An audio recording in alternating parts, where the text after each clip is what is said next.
Halo, assalamualaikum warahmatullahi wabarakatuh. Selamat sore ya buat teman-teman semuanya. Khususnya yang selalu menantikan video-video terbaru atau updatean terbaru dari channel Solusi Hutang ya. Kali ini yang mau kita bahas ada satu hal dari orang yang gagal bayar pinjol. Pernyataannya seperti ini. Sebentar dulu. Saya lihat dulu. Ini. Mungkinkah orang galbay semuanya akan masuk ke dalam daftar BI checking, terutama yang gagal bayar pinjol, legal, terverifikasi, fintech yang sudah cukup besar kayak Akulaku, Kredivo, Shopee itu kan sudah besar gitu kan. Belum lagi 102 pinjol legal. Mungkin nggak ya semua orang yang gagal bayar pinjol ini masuk ke dalam daftar BI checking atau kredit bermasalah atau daftar hitam menurut versi OJK. Ini yang diragukan loh. Ya, makanya teman-teman melihat jutaan orang namanya di blacklist di pinjol. Ya, itu judul yang Anda lihat kali ini. Saya mau bahas ini buat teman-teman semuanya biar ini tidak menyimpang dan bisa membuka sedikit logika Anda supaya lebih benar-benar bisa memaksimalkan mana yang pantas untuk kita yakini, mana yang tidak pantas untuk kita yakini. Karena ini kalau semuanya kita yakini dan kita percaya, yang ada endingnya adalah kita yang kesusahan, kita yang stres jadinya gitu loh. Ini kita percaya ya. Akhirnya apa? Terjadi kesimpang siuran dalam hal ini ya. Saya mau bahas ini buat teman-teman semuanya, tapi seperti biasa, yang mau bergabung di dalam grup WhatsApp silahkan, linknya sudah ada di deskripsi di video ini, atau Anda lihat di bawah nama channel ada tombol gabung, silahkan diklik ya. Silahkan.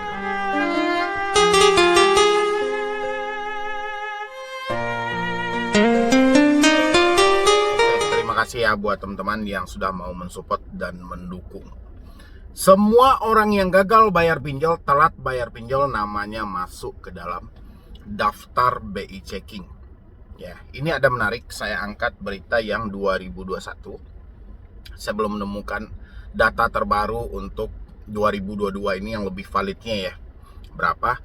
Ini 2021, teman-teman boleh lihat di layar saya tampilkan. 64 juta orang RI utang ke pinjol, jumlahnya bikin kaget. 64 juta jiwa ya orang di Indonesia ini. Sementara kita yang ada di Indonesia ini mencapai 270 juta sekian. Ya. Ini 60 juta. Ya. Anda silahkan hitung secara persenannya berapa. Ketua Satgas Waspada Investasi Togam Lutobing menyatakan sejauh ini ada 121 pinjaman online legal yang ada di Indonesia. Ratusan penyedia jasa pinjaman ini telah menyalurkan pinjaman mencapai 200 triliun lebih. Oke, saya ralat ya. Ini berita tahun 2021. Ya, pinjol yang ada saat ini yang legal itu bukan 121, tapi 102. Ya, itu buat teman-teman semuanya. Mana aja yang telah diblokir oleh OJK, Anda bisa cek. Togam mengatakan sejauh ini sudah ada 64,8 juta orang Indonesia meminjam uang ke pinjol. Total dana yang berhasil disalurkan senilai 221,56 triliun. Sejauh ini sudah ada 121 fintech lending atau pinjaman online yang terdaftar. Sudah layani pinjaman 64,8 juta nasabah dengan dana yang disalurkan 221,6 triliun, kata Togam dalam Talso Trijaya FM. Dia mengatakan dari data yang ada membuktikan eksistensi pinjol masih dibutuhkan masyarakat Indonesia. Pinjol menurutnya dapat memberikan pinjaman yang tidak bisa dilayani oleh sektor formal. Paham ya?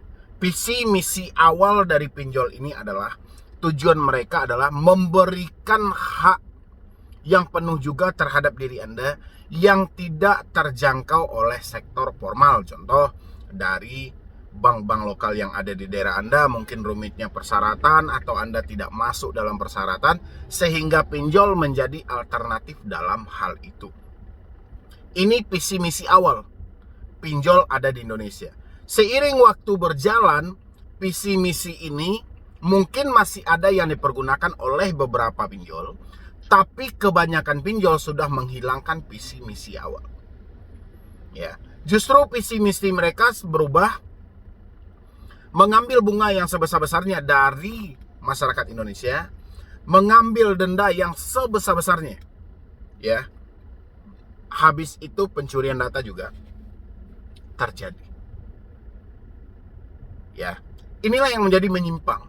Sebenarnya visi misi awal mereka ini bagus. Tujuan awal mereka, tapi ternyata mereka membentuk satu visi misi ini hanya untuk melancarkan satu aksi mereka supaya mereka ada di Indonesia. Dan saat ini parahnya bank-bank lokal, ya, bank-bank konvensional yang biasa kita temukan di daerah kita masing-masing, justru juga berlomba membentuk satu pinjaman online. Ya. Dan pertanyaan saya, kalau bank-bank lokal juga membentuk aplikasi yang namanya pinjaman online, mungkinkah, ya ini pertanyaan saya, mungkinkah antara pinjaman online dengan bank lokal ada satu keterikatan atau ada satu kesamaan yang jelas, ya, atau ada beberapa dari petinggi-petinggi bank lokal yang menjadi pimpinan dari pinjaman online? Ya, silahkan teman-teman jawab di kolom komentar. Ya, karena ini visi misi awal dari pinjol ada di Indonesia ini sudah menyimpang. Ya, jadi mereka seakan memunculkan visi misi mereka hanya untuk mendapatkan akses mereka berada di Indonesia ini. Ya. Dari data yang ada, keberadaan pinjaman online memang dibutuhkan masyarakat sebetulnya. Ini masih ragu, Satgas Waspada Investasi masih ragu. Dari data yang ada, keberadaan pinjaman online memang dibutuhkan masyarakat sebetulnya. Ya, hal ini untuk melayani pendanaan yang tidak bisa dilayani oleh sektor keuangan formal. Kami apresiasi kehadirannya yang legal, ya, tentunya, ungkap Togam. Di sisi lain, Ketua Klaster Multiguna Asosiasi Fintech Pendanaan Bersama Indonesia, AFBI, Rina Afriana, memaparkan sejak bulan Januari sampai April penyedia pinjol telah mencairkan 12 triliun pinjaman per bulan. Target mereka di 2021 harus mencapai 80 sampai 100 triliun.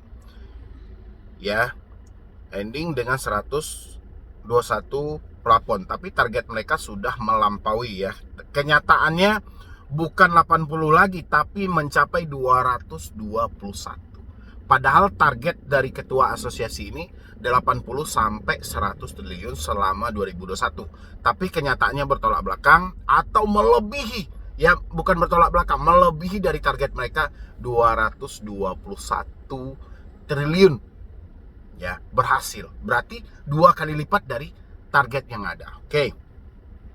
Kita tidak sedang membahas soal visi misi pinjol. Yang kita bahas adalah tentang pemblacklistan yang akan dilakukan oleh pihak pinjol. Mungkinkah sesuai dengan data yang saya baca hari ini, 64 juta jiwa meminjam di pinjol, ya. Ini ada komanya loh, tapi kita baca aja 64 juta orang, ya. Nggak ada komanya kita baca di sini, tapi di dalam data yang ada itu ada 0,8, ya. Meminjam ke pinjol. Ya. Taruh saja saat ini yang lancar bayar, ya, ada sekitaran 10 sampai 15% dari 64 juta. Ini data 2021, ya, bukan data 2022. Kita belum tahu nih data yang terbaru, saya juga mencari datanya belum ada. Ya. Kita ambil aja 10% sampai 15% dari 64 juta jiwa yang meminjam di pinjol. Ya. Kira-kira berapa juta yang akan gagal bayar? Ya, kalau kita ambil 20%, 64 berarti 12,8, ya, juta jiwa.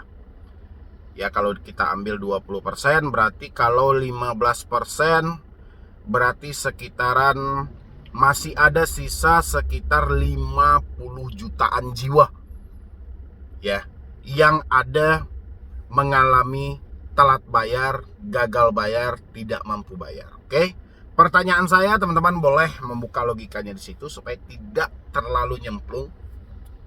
dalam dunia yang namanya nama kita di black checking, nama kita di blacklist, apalagi Anda yang selalu menginginkan kredit dan hutang hidup di dunia ini, Anda boleh simak ini. Mungkin nggak menurut data Anda, ya, tadi kan 64 juta jiwa yang meminjam di Indonesia. Oke, kita potong 10-15%, lancar bayar, berarti masih sisa ada sekitar 50-an juta jiwa yang masih telat bayar atau ragu-ragu untuk menyelesaikan hal ini. Pertanyaan saya, kalau seandainya 50 juta jiwa ini namanya masuk ke dalam BI checking, ya, ini masih data 2021 loh, namanya masuk ke dalam BI checking, tahu nggak Anda apa dampak yang akan terjadi? Ya, atau mungkin nggak kira-kira Anda OJK memblacklist sebanyak 50 juta jiwa ini? Ya, ini akan ada lumpuh berjamaah di dalam sektor perbankan yang ada di Indonesia.